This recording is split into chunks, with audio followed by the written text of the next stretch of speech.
వెళ్తాడు అంటే అర్జునుడితో చెప్తాడు, అర్జున మా సుభద్ర రథమెక్కి నువ్వు వెళ్ళిపో, అక్కడ రామేశ్వరం వెళ్ళి తపస్సు చేసుకో. అప్పుడు అంటే అర్జునుడు తపస్సుకి వెళ్తాడంటే ద్రౌపది 5 పెళ్లి చేసుకుంది కదా. ఈ పెళ్లి చేసుకోవడం వల్ల ఎవరితో సంవత్సరం ఉంటుందో వాళ్ళే ఉండాలి. లేదు అంటే అప్పుడు ఈ అర్జునుడు వెళ్ళి చూశాడు వేరే వాళ్ళతో ఉన్నప్పుడు. ఆ ఇయర్ వెళ్ళకూడదు కదా. అంటే ఇప్పుడు అక్కడ చూసి వెళ్ళినప్పుడు వీళ్ళు తపస్సుకి వెళ్ళాలి. అప్పుడు ఇతను తపస్సుకి వెళ్ళాడు అర్జునుడు. 1 ఇయర్ తపస్సుకి వెళ్ళిన తర్వాత ఈ సుభద్రకి ఇష్టం లేని పెళ్లి చేస్తారు వాళ్ళు. అక్కడ దుర్యోధనుడితోనే ఎంగేజ్మెంట్ చేస్తారు. ఆల్రెడీ ఎంగేజ్మెంట్ చేసి పెళ్లి ఫిక్స్ చేసిన తర్వాత ఆ దుర్యోధనుడి నేను చేసుకోను పెళ్ళి, నాకు ఇష్టం లేదని ఆమె గుడికి వెళ్తుంది. అమ్మవారిని మొక్కుకోవడానికి గుడికి వెళ్ళిన తర్వాత అక్కడ అర్జునుడు కలుస్తాడు. అర్జునుడు కలిసిన తర్వాత సుభద్రకి ఏం చెప్పి సుభద్రను అర్జునుడు అంటాడు కదా, ముని వేషంలో ఉండి తపస్సు చేసుకుంటా అంటాడు కదా. అర్జునుడిని నాకు పెళ్లి చెడగొట్టేలా నన్ను ఆశీర్వదించండి అని అడుగుతాడు ఈ కన్య. అదేంటి కన్యలు ఇలా అడుగుతారా అనుకొని తనకు అయోమయంలో ఉంటాడు. ఉన్నప్పుడు వాళ్ళ పెళ్లి క్యాన్సిల్ అయిపోయి దుర్యోధనుడితో ఇష్టం లేక చేసుకోకపోతే వీళ్ళు అర్జునుడిని పెళ్లి చేసుకుంటారు. మళ్ళీ రుక్మిణి కళ్యాణం గురించి మాట్లాడుకుందాం. రుక్మిణి కళ్యాణం గురించి మనం మాట్లాడుకుందామంటే ఆ రుక్మిణీదేవి కృష్ణుడిని వరించి ఆ ఊహల్లో నెమలి పింఛాన్ని కిరీటాన్ని తన ఊహలను ఊహించుకొని అట్లా రాస్తుంది. రాసిన తర్వాత అతను వాళ్ళ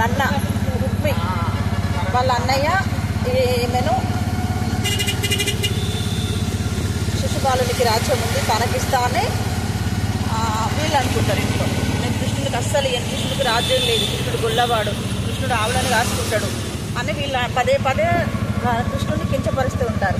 కానీ ఈ మహారాణి రుక్మిణి మహారాణి ఊహించుకుంది కళలో, తననే ప్రేమించాను, తను తప్ప ఇంకొకటి పెళ్లి చేసుకోనని ఈ రుక్మిణీదేవి అంటుంది. అప్పుడు మన కృష్ణ ఎక్కడుంటాడు, తన హృదయంలో కొలిసే భక్తులు ఎంబడే ఉంటాడు కదా. ఇదంతా ప్రేమించి కొలిసినందుకు తన ఎంబడి తన దగ్గరికి వస్తాడు. ఎలా వస్తాడు, రూపాన్ని మార్చుకొని వచ్చి వాళ్ళ బావకు నమస్కారం పెట్టి ఒక ముని ఇచ్చిన ప్రసాదాన్ని తీసుకొని వచ్చి మాకు వధువరులు ఇద్దరు తినాలి అని. అప్పుడు అర్జునుడికి ఆడవేషం వేస్తారు, రువెన్నెల అనే రూపాన్ని ఇచ్చి అలా స్టార్ట్ అయ్యి వాళ్ళు వెళ్తూ ఉంటారు. రువెన్నెల రూపంలో పాతవా నాకేంటి ఈ రూపంలో ఉంటే నేను ఒకవేళ బయటపడిపోతే నా పరువు పోదా అని అడుగుతారు. అయినా పర్లేదు నేను ఉన్నాను కదా అని ఈ మాధవుడు వెళ్ళి గోవులు కాసే రూపంలో వెళ్ళి గోపాలకుడిగా వెళ్ళి అనుష్ఠానం ప్రసాదం ఇది వధువరులు మాత్రమే తినాలి అని చెప్పి అతను తిని బావ రుక్మి అనే మహారాజుకి పాదాభివందనాలు చేసి లోనికి వెళ్తారు. అప్పుడు ఇతను అర్జునుడు ఏంటి మాధవ నువ్వు రాజుకు పాదస్పర్శ చేస్తున్నావా అని అడుగుతారు. అవును మరి ఇంకా చెయ్యాలి కదా, నేను ఇంకొకసారి చేసే అవకాశం ఉంటుందో తెలియదు, మా కాబోయే భార్యని పెంచి పోషించారు కదా వాళ్ళు అని వాళ్ళు అంటారు. అని అన్న తర్వాత వాళ్ళకు పాదాలకు వందనం చేసుకొని అటు లోపలికి వెళ్తారు. ఆల్రెడీ ఈ ప్రేమ వ్యవహారం వీళ్ళ ఇంట్లో తెలిసి ఎవరిని ఇంట్లో గేట్లకు రాని ఇంట్లో ద్వారపాలకులు అందరినీ పకడ్బందీగా ఉంచుతారు. అప్పుడు కృష్ణుడు మారువేషంలో వెళ్ళి ప్రసాదాన్ని అలపిస్తారు. ఇచ్చిన తర్వాత ఒక లేఖ రాస్తుంది. ఎవరు? ఆ రుక్మిణీదేవి ఏమని లేఖ రాస్తుంది, ఈ ప్రపంచంలోనే అందమైన సుందరుడు నా ప్రియుడు అని రాస్తుంది. అర్జునుడు చదివి అంటాడు కదా, బావా ఈ భువన్ సుందర్ ఎవరు బావా అని అడుగుతాడు. ఇంకెవరు అర్జున, నేనే శ్రీకృష్ణుడిని, నేను ఈ లోకంలో అందరికన్నా సుందరమైన వాడిని, అందరికన్నా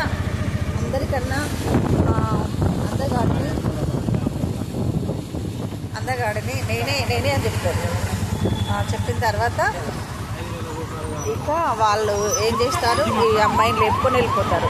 ఈ రుక్మిణి దేవిని తీసుకొని వచ్చేటప్పుడు భృవెన్నెల మారువేషంలో ఉంది కదా, తన చున్ని కింద జారిపోతుంది. ఇది అర్జునుడు అని మారువేషంలో వచ్చారు వీళ్ళకి తెలిసిపోయేసరికి కృష్ణుడు అక్కడ ఉంటాడు దుర్గామాత మందిరంలో పార్వతీదేవి గుడి దగ్గర. వీళ్ళు వెళ్తారు. వెళ్ళిన తర్వాత అప్పుడు వీళ్ళ రుక్మిణిలో ఈ కళ్యాణం జరుగుతుంది. అయితే పాపం వెళ్ళగానే మాధవుడు కనబడడు. మాధవుడు అంత తేలిక కనబడతాడా? అమ్మ బాధపడుతుంది. మహాభారతంలో స్టోరీ అర్జునుడిలో సుభద్ర కళ్యాణం కోసం కొడుకు కోసం మళ్ళీ రుక్మిణి శ్రీకృష్ణుని కళ్యాణం గురించి మనం మాట్లాడుకున్నాం. Hi friends, good morning. అందరికీ షేర్ చేయండి, లైక్ చేయండి, సపోర్ట్ చేయండి. మీ విజయలక్ష్మి భవానీ మాటూరి ఛానల్ సబ్స్క్రైబ్ చేయండి, నన్ను ముందుకు నడిపించండి. Okay friends, I love you my friends, my father and my brothers. అందరికీ నమస్కారం. 75,000 మంది నన్ను చూస్తూ ఉన్నారు. ఇంకా రన్ అయ్యి ముందుకు నడిపించండి ఫ్రెండ్స్. ఓకేనా? Thank you for so much. కృష్ణుడు గాథలు ఉంటే అసలే అయిపోయింది. శ్రీకృష్ణ గోవింద హరే మురారి శ్రీరామ నారాయణ వాసుదేవ మాధవుడే మార్గమును చెదురురే ఆది నారాయణ వాసుదేవ శ్రీకృష్ణ గోవింద గోకులనందన హరే హరే హరే హరే మురారి శ్రీకృష్ణ గోవింద హరే మురారి శ్రీరామ నారాయణ వాసుదేవ మాధవుడే మార్గమును చూపించే గురువే శ్రీ ఆది నారాయణ వాసుదేవ గోకులనందన హరే హరే హరే హరే మురారి శ్రీకృష్ణ గోకులనందన హరే మురారి శ్రీకృష్ణ గోవింద హరే మురారి శ్రీరామ నారాయణ వాసుదేవ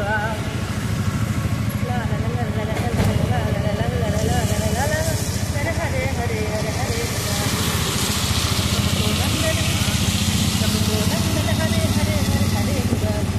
కృష్ణ గోవింద హరే మురారి శ్రీరామ నారాయణ వాసుదేవా మాధవుడే మార్గమును చూపించే గురువే ఆది నారాయణ వాసుదేవా. జైపూర్ టు ఎంఎన్సీ మంచిర్యాల వచ్చేసామండి. ఇది మా డిస్టిక్. ఇక్కడ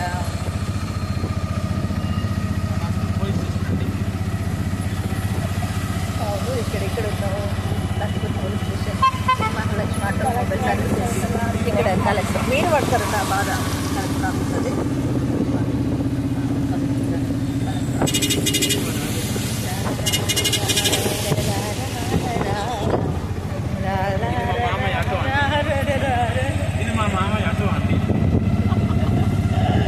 ఓకే, మా బ్రదర్ మమ్మల్ని డ్రైవింగ్ చేసుకుంటూ తీసుకెళ్తున్నారు. Today happy journey. Hi YouTube.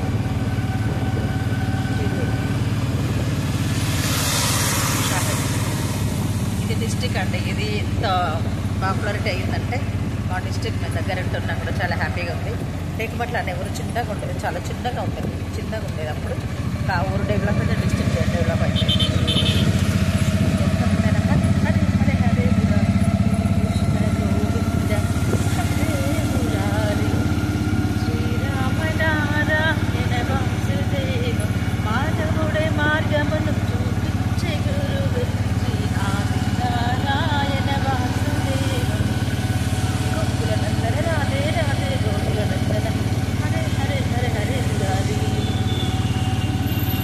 Krishna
జర్నీని స్టార్ట్ చేశాను.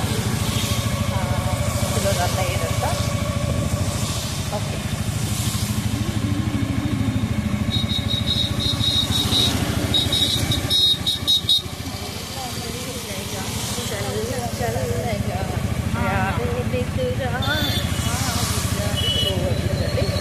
నందమూరి తారక రామారావు గారు కట్టించినప్పుడు, ప్రధానమంత్రి ఉన్నప్పుడు తను ఈ ఓవర్ బ్రిడ్జ్ని కట్టించారు. అప్పుడు చిన్న అమ్మాయిని